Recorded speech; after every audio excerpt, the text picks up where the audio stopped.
Reaction. अब जैसा कि जीरो ऑर्डर में हमने देखा था, देखो यार कि ये क्या है, ये पूरा चैप्टर क्या, केमिकल काइनेटिक्स, मतलब रिएक्शंस पे तो बातें होने वाली हैं। रिएक्शंस हो तभी तो हम उसके बारे में स्टडी करेंगे, उसके अंदर की स्पीड, उसके अंदर का रेट, है ना। तो सिंपल सी बात है, अगर मैं तुमको एक जस्ट ऐसे कॉमन एग्जांपल देता हूं, ठीक है, कि मान लो, ठीक है, मान लो कोई रिएक्टेंट है ये ए, और ये कन्वर्ट हो रहा है बी प्रोडक्ट। एक रिएक्शन है, chemical reaction from A to B, ठीक है, फ्रॉम ए टू बी, ठीक। मैं कहता हूं इसके लिए जरा रेट ला एक्सप्रेशन लिखिए। तो आप क्या लिखेंगे रेट ला एक्सप्रेशन इसके लिए, कैसे लिखेंगे? रेट इज इक्वल टू ए, ए।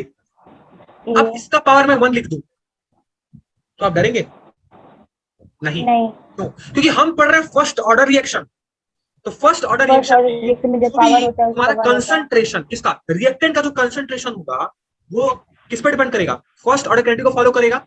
मतलब रिएक्टेंट के कंसंट्रेशन का पावर हो जाएगा 1। अगर मैं यही जीरो ऑर्डर, मैं आपको पढ़ाया भी, अगर मैं यही जीरो ऑर्डर लिखता और इसी chemical reaction from A to B के लिए अगर मैं रेट वाला एक्सप्रेशन लिखता, तो मैं क्या लिखता, कि ए का पावर 0, क्योंकि जीरो ऑर्डर काइनेटिक्स को ये फॉलो कर रहा है। तो रेट ला एक्सप्रेशन में आप उसका पावर क्या होता है, पावर मतलब ऑर्डर, और ऑर्डर यहाँ 0 है, इसलिए मैंने इसके लिए एक्सप्रेशन 0 लिखा था। लेकिन हम तो स्टडी कर रहे हैं फर्स्ट ऑर्डर ना, तो अगर मैं इसी केमिकल रिएक्शन के लिए फर्स्ट ऑर्डर का रेट ला एक्सप्रेशन लिखना चाहूंगा तो पावर क्या लिख दूंगा, रिएक्टेंट के कंसंट्रेशन का पावर 1। Very good. अब देखो, अच्छा, अब रेट ऑफ रिएक्शन आपको पता है, रेट ऑफ रिएक्शन क्या होता है, अरे dA upon dt is equals to Ka concentration upon time, ये तो पता है, ठीक है। रेट को ऐसे भी लिखा जा सकता है, change in concentration per unit time, आपको पता है, ठीक है। इसको क्या बोलते हैं जानती हो, डिफरेंशियल फॉर्म ऑफ, इसको हम बोलते हैं differential form of first order reaction, इसको हम बोलते हैं differential form of first order reaction, ठीक। अब एक और फॉर्म आता है, अब आता है इंटीग्रल फॉर्म ऑफ रेट, जो कि बहुत ज्यादा इंपॉर्टेंट है, integral form of first order reaction. ज्यादा इंपॉर्टेंट, सबसे इंपॉर्टेंट यही है, क्या, integral form of rate order reaction, ठीक है। आओ देखो, इंटीग्रल फॉर्म पढ़ने से पहले सबसे पहले थोड़ा सा डिफरेंशियल फॉर्म को हूबहू हम यहाँ कॉपी कर लेते हैं, ठीक, ठीक है। अब क्या करो ना, साइड चेंज करो, जो एक टर्म है उनको एक साथ लाओ। जैसे अगर कंसंट्रेशन का टर्म है तो इस कंसंट्रेशन को एक साथ लाओ और dt को इस साइड भेज दो, dt को इधर भेज दो, a को इधर ला दो। तो ये एक्सप्रेशन को मॉडिफाई करके क्या लिखा जा सकता है, ऐसा लिखा जा सकता है, dA upon a is equal to kdt लिखा जा सकता है, बोलो। ऑब्वियसली मैंने सिर्फ साइड चेंज किया, ठीक है, मैंने कुछ नहीं किया, सिर्फ साइड चेंज किया, इसको dt को उधर भेज दिया और a को नीचे कर दिया, ठीक है। अब क्या करो, दोनों साइड इंटीग्रेट करो, integrating both side, integrating both side. अब देखो, अब इंटीग्रेशन हम कहां से कहां करेंगे पता तो होना चाहिए ना, कि हम इंटीग्रेशन कर रहे हैं तो कहां से कहां हम इंटीग्रेट कर रहे हैं एक्सप्रेशन को, वो आपको पता होना चाहिए। अब देखो जरा ध्यान देना, अगेन वही वाला कॉन्सेप्ट लगाओ, ठीक है। जब अभी ये रिएक्शन जस्ट शुरू ही हुआ था, ठीक है, तो टाइम की वैल्यू थी 0, ठीक है। उस टाइम जो कंसंट्रेशन था रिएक्टेंट का, उस कंसंट्रेशन को मैं क्या बोलता हूं, जो ए था वो किसके बराबर था, ए नॉट के, मतलब इनिशियल जब टाइम 0 थी तो कंसंट्रेशन ऑफ ए कितना था, ए नॉट था। अब मान लो कोई टाइम बीत गया, ठीक है, टाइम 0 निकल के कुछ टाइम टी तक चला गया, तो ऑब्वियसली इसका कंसंट्रेशन जितना था उतना तो रहेगा नहीं, कम होगा ना, होगा कि नहीं होगा, कम होगा। तो मान लो इसका जो कंसंट्रेशन है, फाइनल कंसंट्रेशन, वो ए के बराबर हो गया, ए नॉट से कहां चला गया, ए चला गया। जब टाइम 0 था तो इनिशियल कंसंट्रेशन उसके पास ए नॉट था। अब जब टाइम कुछ बीत जाएगा तो ऑब्वियसली रिएक्टेंट का कंसंट्रेशन कुछ कम होगा, अब वो ए नॉट नहीं रहेगा, अब वो कम होकर मान लो ए बन गया, है ना। तो इंटीग्रेट करना है हमको कहां से कहां, मैं टाइम की बात करूं, टाइम जा रहा है 0 से टी तक, और अगर मैं कंसंट्रेशन की बात करूं तो शुरुआत में कंसंट्रेशन यानी इनिशियल कंसंट्रेशन ए नॉट था, बाद में कंसंट्रेशन चेंज होकर क्या हो गया, ए हो गया, चेंज होके क्या हुआ, ए हो गया। तो मैं इसको क्या लिख सकता हूँ, नीचे ए नॉट से ए तक लिख सकता हूँ कि नहीं लिख सकता हूँ, बोलो। लिख सकते हैं एकदम। अब देखो, अब देखो, अब यहाँ ध्यान देना, थोड़ा ध्यान से देखो ये वाले एक्सप्रेशन को। अब इस एक्सप्रेशन को थोड़ा सा गौर से देखो, बिल्कुल को दिखेगा ये कुछ ऐसा एक्सप्रेशन, dx अपॉन x, जैसे यहाँ dA अपॉन a है, dx अपॉन x को क्या लिखा जा सकता है, 1 अपॉन x dx, लिखा जा सकता है। अब तुमको पता है 1/x का इंटीग्रेशन होता है ln x, oh natural log of x, पढ़ी होगी बेसिक इंटीग्रेशन। 1/x का इंटीग्रेशन क्या होता है, नेचुरल लॉग ऑफ x, जिसको ln x लिखते हैं, सही है। हाँ। तो ये देखो ये एक्सप्रेशन भी कुछ वैसा ही दिख रहा है, ये वाला एक्सप्रेशन। तो मैं इसको क्या लिख सकता हूं, मैं इसको ये लिख सकता हूँ 1/a ba, इसको मैं इंटीग्रेट कर रहा हूँ और कहां से कहां कर रहा हूँ, 0 से t, 0 से t t और a0 से a, ठीक है। अब ये देखो वही नेचुरल लॉग ऑफ क्या बन गया, नेचुरल लॉग ऑफ a बन गया। तो इसको मैं ln a लिख सकता हूँ, और लिमिट कहां से कहां लगी है जी, a0 से a। और ये देखो k तो हमारा रेट कांस्टेंट है, और इंटीग्रेशन का रूल है कि जो भी कांस्टेंट होता है वो बाहर आ जाता है, बिल्कुल आ जाता है। इंटीग्रेशन dt कहां से कहां, 0 से t। अब वही upper limit minus lower limit का फंडा लगाइए, क्या लगाइए, upper limit minus lower limit वाला फंडा लगाइए, ठीक है, ठीक है, upper limit minus lower limit वाला फंडा लगाइए, ठीक। मैं ब्रैकेट थोड़ा बदल देता हूँ, इसको यहां से हटा के, चलो ठीक है। अब a0 से a जा रहा है, अब वही अपर लिमिट लोअर, तो क्या होगा, इसको मैं ऐसे लिख सकता हूँ ln a minus ln a0 is equals to, बोलो लिख सकता हूँ कि नहीं लिख सकता हूँ, बोलो लिख सकते हैं, लिख सकता हूँ नहीं लिख सकता हूँ, माइनस लोअर लिमिट, इसको मैं क्या लिख सकता हूँ kt, ठीक है। अब एक चीज थोड़ा सा ध्यान देना, ठीक है, गौर कर, एक्चुअली मैं इसको थोड़ा सा लिखना भूल गया आपके में, ठीक है, बट इसको थोड़ा सा गौर करो। और गौर क्या करो, गौर ये करो, देखो कि rate of appearance, rate of disappearance में आपको पढ़ाया था पहले, ठीक है। यहाँ रिएक्टेंट का कंसंट्रेशन कम हो रहा है ना, तो आगे तो एक माइनस साइन लगेगा, ये माइनस साइन तो हम भूल गए थे, मैं भी ध्यान नहीं दिया, ठीक है। बट अभी आप थोड़ा सा इस एक्सप्रेशन को करेक्ट कर लीजिए, यहाँ माइनस होने वाला है ना। अब ये माइनस मान लो इधर भेज दूंगा, ठीक है, ये माइनस मान लो मैं इधर भेज दूंगा, ठीक है, यहाँ से इधर लग जाएगा, पहले माइनस डी अपॉन dt था, अब मैंने इस माइनस को इधर भेज दिया, तो ये के वाले टर्म में चला गया, माइनस बाहर, यहाँ माइनस बाहर, ये माइनस भी। ये एक्सप्रेशन जो है ना, इसी एक्सप्रेशन को हम बोलते हैं क्या, integral form of rate of, integral form of first order reaction, sorry, इसी एक्सप्रेशन को हम क्या बोलते हैं, integral form of first order reaction. ln a minus ln a0 is equals to minus kt, minus में भूल चुका था, ठीक है, लगाना, ठीक है, थोड़ा सा इसको इग्नोर करिएगा, दैट्स माय मिस्टेक, ठीक है, क्योंकि रेट ऑफ कंसंट्रेशन कम हो रहा है, इसलिए रेट ऑफ रिएक्शन की साइड हम एक माइनस लगाएंगे। अब ये माइनस इधर ट्रांसफर हो जाएगा, ठीक है, तो ऑब्वियसली वो इंटीग्रेशन साइन के बाहर आ जाएगा, तो माइनस के। क्या ये एक्सप्रेशन आपको समझ आया, ठीक है, आई थॉट ये एक्सप्रेशन आपको समझ आया होगा, ठीक है।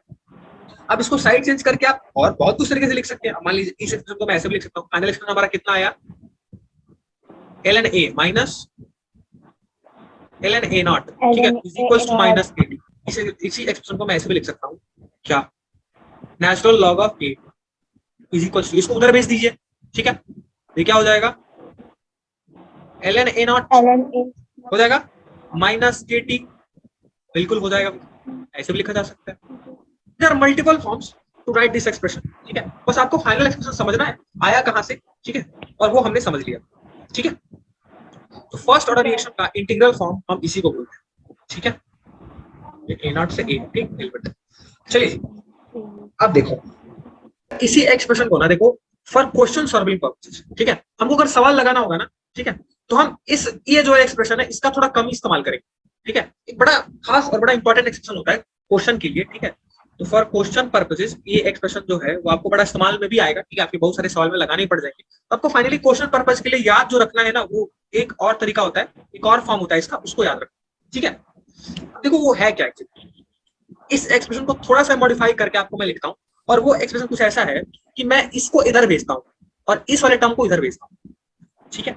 तो मैं इसको क्या लिख सकता हूँ, kt इज इक्वल्स टू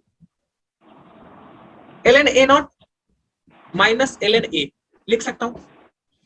ये मॉडिफाइड है, मॉडिफाइड तरीका मैंने ऊपर वाले एक्सप्रेशन का मॉडिफाइड तरीका मैंने मॉडिफाई करके इसको लिखा, ठीक है, सिर्फ साइड चेंज करके, जस्ट अ बेसिक मैथ करूं, है ना। अब यहाँ से एक बड़ा इंपॉर्टेंट एक्सप्रेशन निकल के आता है जो आपको क्वेश्चन के लिए वही इस्तेमाल करना है, इसी का इस्तेमाल करना है, ठीक है। अब वो है क्या, देखो एक्चुअली, अच्छा आपने एक प्रॉपर्टीज पढ़ी थी, ठीक है, प्रॉपर्टीज ऑफ लॉगरिथमिक फंक्शन, जब आप बेसिक मैथ पढ़ रहे होंगे उसमें आपको ये बात बताई गई होगी। लॉगरिथमिक फंक्शन की एक प्रॉपर्टी होती है क्या, log a minus log b को log a बाई b लिखा जा सकता है ना। सेम केस यहाँ अप्लाई कीजिए, इसी एक्सप्रेशन को मैं क्या लिख सकता हूँ, ln a0 अपॉन a लिख सकता हूँ, क्योंकि this is log a, this is log b, log a by b मतलब ln a not upon a kt। लिख सकता हूँ।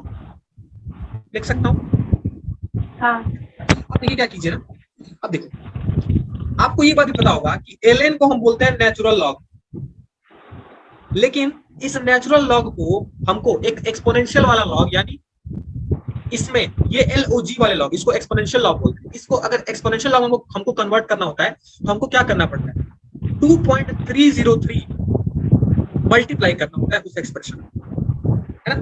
तो इसको मैं क्या लिख सकता हूँ, KT इक्वल्स टू ln की जगह 2.303 log a not upon a लिख सकता हूँ।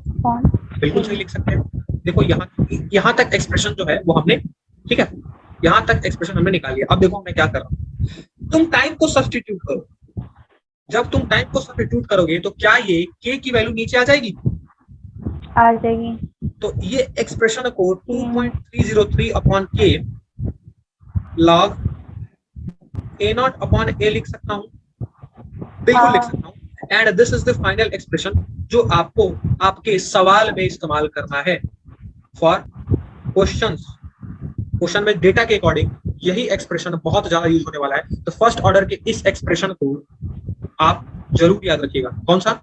टाइम के रेस्पेक्टिव पे इस इक्वेशन को बनाया गया 2.303 अपॉन k का मतलब rate constant log a not upon a। अच्छा a नॉट क्या है? What is a not?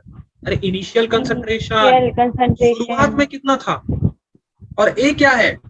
अरे भाई जितना उसमें फाइनल कंसंट्रेशन, मतलब इनिशियल में से मान लो x अमाउंट कम हो गया तो मैं इसको a नॉट माइनस x भी लिख सकता हूँ। जो बचा हुआ कंसंट्रेशन क्या है? जैसे रिएक्शन हमारा कहां से कहां हो रहा था, फ्रॉम a टू b हो रहा था। जब टाइम की वैल्यू 0 थी तो इनिशियल कंसंट्रेशन a नॉट के बराबर था। अब जब टाइम कुछ बीत गया, टाइम की वैल्यू कुछ बीत गई, तो ये जो कंसंट्रेशन तुम्हारा होगा फाइनल वो क्या होगा? a नॉट में से कुछ कम हो गया। अब a नॉट में से मान लो x अमाउंट जो है वो रिएक्ट कर गया है, तो बचा हुआ अमाउंट क्या लिखा जाएगा? a नॉट माइनस x ही लिखा जाएगा ना। वही तो मैंने किया है। तो तुम्हारा a नॉट का मतलब क्या होता है कि इनिशियल कंसंट्रेशन। तो हम आगे बढ़ते हैं, ठीक है।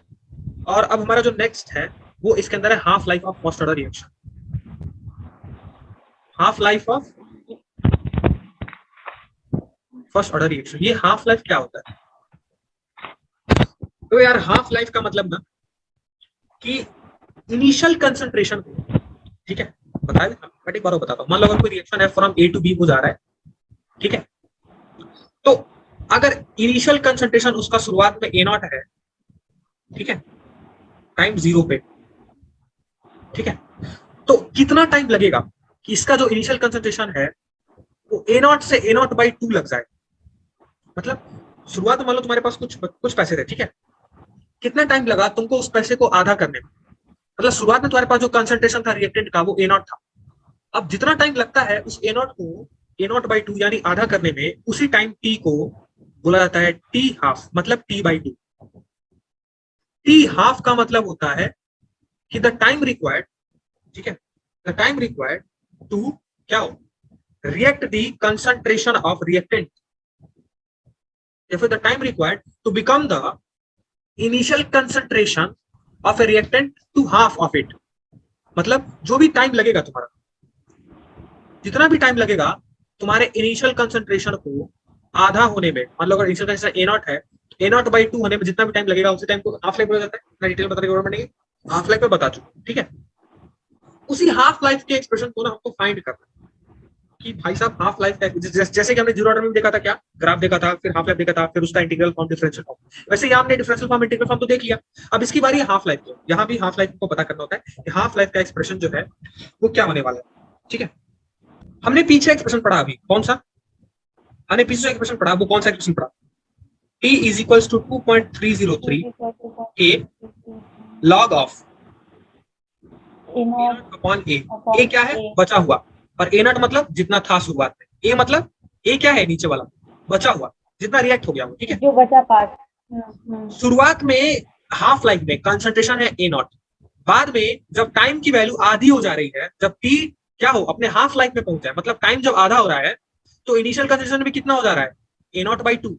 तो मैं इसी एक्सप्रेशन में अगर मैं T की जगह T हाफ लिख दूं और इसी एक्सप्रेशन में मैं लॉग ए नॉट तो वैसे ही रहेगा शुरुआत का कंसंट्रेशन, लेकिन जो फाइनल कंसंट्रेशन है वो देखो हमारा आधा हो गया है किसके, इनिशियल कंसंट्रेशन की। तो मैं ए की जगह ए नॉट बाई 2 पुट कर सकता हूँ। देखो जब टाइम की वैल्यू टी हाफ हो गई, मतलब टाइम की वैल्यू आधी हो गई, तो तुम्हारा बचा हुआ कंसंट्रेशन जो था वो क्या हो गया, ए किसके बराबर हो गया, ए नॉट के बराबर। तो मैं इसी एक्सप्रेशन में T half is equal to क्या कर सकता हूँ, 2.303 रेट कांस्टेंट के लॉग 2 को ऊपर भेज दो, तो ये कितना हो जाएगा, 2 A not upon A not, होगा कि नहीं होगा। अब ये A not upon A not तो कट गया, तो T half is equal to 2.303 K. अब अगर तुमको नहीं पता है तो याद कर लो, log 2 की वैल्यू होती है 0.3 के बराबर, 0.303 करके कुछ होता है, बट हम जनरली अगर क्या करें, एक रफ कैलकुलेशन के लिए हम इस्तेमाल करते हैं, तो log 2 की वैल्यू होती है 0.3 के बराबर। तो मैं इसी एक्सप्रेशन में T half is equal to 2.303 into 0.3 कर दूंगा और नीचे के, तो ये इसका एक फाइनल एक्सप्रेशन बन के तैयार होता है, ठीक है, जो होता है 0.693 डिवाइडेड बाई के, और इसी को बोलते हैं half life of first order reaction. Half life of first order reaction का भी एक एक्सप्रेशन आ गया, और वो एक्सप्रेशन क्या है, 0.693 अपॉन रेट कांस्टेंट। क्या बात है। इसमें अगर आप ध्यान से देखेंगे आपको पता चलेगा कि इसमें ना तो इनिशियल कंसंट्रेशन का कोई टर्म है, ना ही फाइनल कंसंट्रेशन का कोई टर्म। इसका मतलब कि इसका हाफ लाइफ भाई साहब कंसंट्रेशन पे डिपेंड ही नहीं करता है। क्या तुमको हाफ लाइफ के अंदर कोई भी कंसंट्रेशन दिख रहा है, ए नॉट, नहीं नहीं। तो इसका सिंपल इंडिपेंडेंट होता है। जो फर्स्ट ऑर्डर का जो भी हाफ लाइफ होता है, फर्स्ट ऑर्डर का हाफ लाइफ डिपेंड नहीं करता है किसी भी कंसंट्रेशन पे, ना वो ए नॉट पे, ठीक है, ना वो रिएक्टेंट पे, ना वो प्रोडक्ट के कंसंट्रेशन पे। समझ आया। This is the expression of half life. तो टी हाफ का एक होना चाहिए 0.693 अपॉन के। सवाल पूछे जा सकते हैं, बिल्कुल पूछे जा सकते हैं। ये दोनों एक्सप्रेशन आपको याद होने चाहिए। फर्स्ट ऑर्डर के अंदर इतना ही था, ठीक है। अब सेक्शन जो बचा है फर्स्ट ऑर्डर के अंदर, ग्राफ वाला सेक्शन बचा है, ठीक है। कल आराम से ग्राफ का एक आराम से सेशन लेके और ग्राफ को भी कंप्लीट करा देंगे, ठीक है। समझ आया है, ठीक है। हाँ, चलो मिलते हैं नेक्स्ट वीडियो में।